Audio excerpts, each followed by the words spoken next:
स्वागत है आपका अक्षत दुनिया वेब टीवी में और मैं हूं आपके साथ शिप्रा। चलिए शुरुआत करते हैं बुलेटिन की। गागर में सागर भरना एक कहावत है, परंतु क्या सचमुच में गागर में सागर तो क्या नदी, तालाब और पोखर भी नहीं समा सकता। परंतु समाज में प्रचलित बातों के अर्थ गहरे और विस्तृत होते हैं और यही बात अशोक धमेनिया की तीनों पुस्तकों में दिखती है।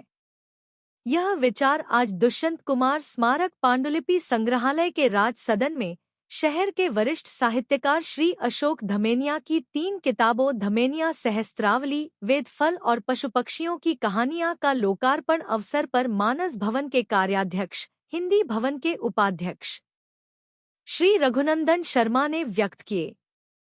कार्यक्रम के मुख्य अतिथि थे साहित्य अकादमी के निदेशक श्री विकास दवे जी और विशिष्ट अतिथि के रूप में पूर्व अपर मुख्य सचिव एवं अक्षरा के संपादक भाई अशोक कुमार धमेनिया जी उपस्थित और थे। प्राय मैं बचपन से ही रचनाएं लिख रहा हूँ, कविताएं लिख रहा हूँ। अभी मेरी 2-3 पुस्तकें मैंने छपवाई थी इंदिरा पब्लिकेशन और आईशक से। उनका लोकार्पण नहीं हो पाया था और ना चर्चा हो पाई थी। तो आज के दिन हमारी 3 पुस्तकें लोकार्पित हुई और उन पर चर्चा भी हुई। 3 पुस्तकें, एक तो पहला वेद फल नाम की लघु कथा कृति है, वो लोकार्पित हुई। दूसरा धमेनिया सहस्त्रावली, जिसमें 1011 दोहे हैं। आपने सुना होगा बिहारी सत्सई का नाम सुना होगा, बिहारी जी ने सत्सई लिखी, 700 दोहे थे। इस पुस्तक में 1011 दोहे हैं जो लोकार्पित आज हुई है। तीसरी सबसे बड़ी पुस्तक और है, वो है पशु पक्षियों की कहानियाँ, जो बच्चों के लिए पुस्तक लिखी गई है।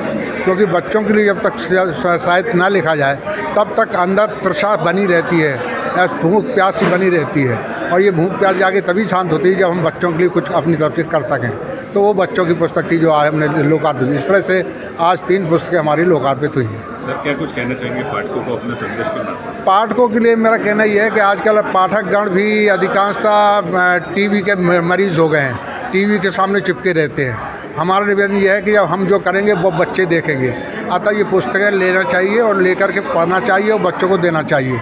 पाठक का एक और अवगुण उसमें मैं भी सम्मिलित हूँ कि वो चाहते हैं कि हमें निःशुल्क पुस्तक उपलब्ध हो जाए। निःशुल्क जो पुस्तक उपलब्ध होती है उसकी कोई कीमत नहीं होती और वो लोग बाग ले जाते हैं और यहाँ वहाँ रख देते हैं। जो पुस्तक खरीदी जाएगी, पैसा खर्च किया जाएगा, उसको ज़रूर पाठकगण जरूर अवश्य पढ़ते हैं, चाहे कितनी भी पढ़ें, और वो पुस्तक उनको देना सार्थक होता है। नई किताब के बारे में आप कहाँ पे मिलेगी? देखिए, विभिन्न जो ऑनलाइन, देखिए ये जो हमारी पुस्तकें 2 सब प्रकाशनों से प्रकाशित हैं, एक तो आईशक पब्लिकेशन से, दूसरा इंदिरा पब्लिशर से। तो इनके जो सेल्स स्टोर हैं, सेल्स स्टॉल है, वहाँ तो मिलेगी।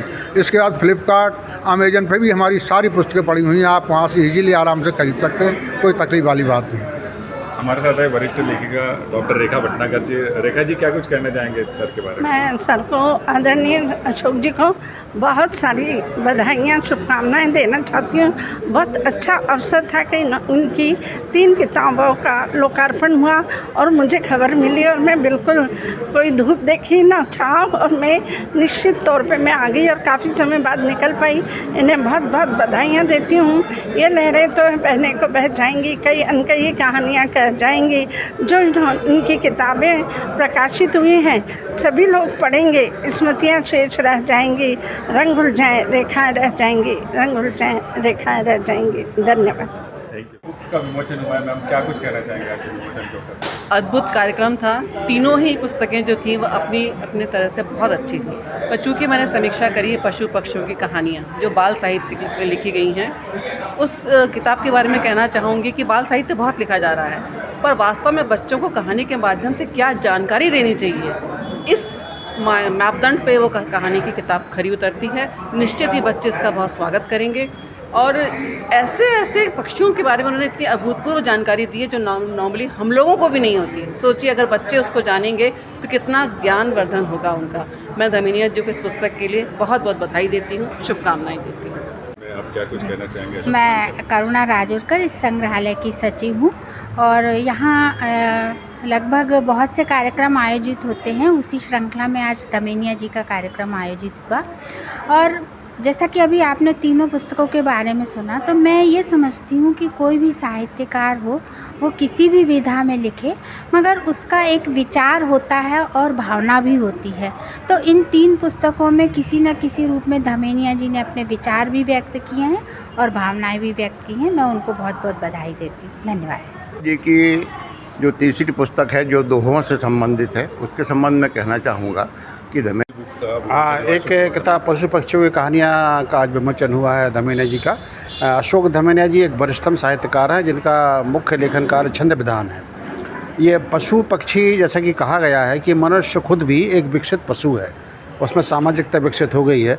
तो पशु पक्षियों के माध्यम से मानवीय संवेदना की, नैतिकता की बहुत सी कहानियाँ इस संकलन में संकलित की गई हैं, जो कि ख़ास तौर से बच्चों के लिए हैं, उनके चरित्र निर्माण के लिए हैं, उनके विकास के लिए हैं, उन्हें जीवन में कुछ आगे करने की, आगे बढ़ने की प्रेरणा देती है। ये बहुत अच्छा कहानी संग्रह है, इसको बच्चों के पास पहुँचना चाहिए। हम उनकी शुभकामना देते हैं। कुछ कहना चाहेंगे आज का विमोचन हुआ पुस्तक तीसरे? आज 3 पुस्तकों का विमोचन हुआ है, उसमें से एक के बारे में आपके सामने मैं कुछ कहना चाहूँगा। वो है वेदफल। वेदफल एक लघु कथा संग्रह है और इस लघु कथा संग्रह में और बाकी लघु कथा संग्रहों में एक मौलिक अंतर है कि ये संकेतों के अंदर विभिन्न विषयों को कथाओं के माध्यम से प्रकट करता है।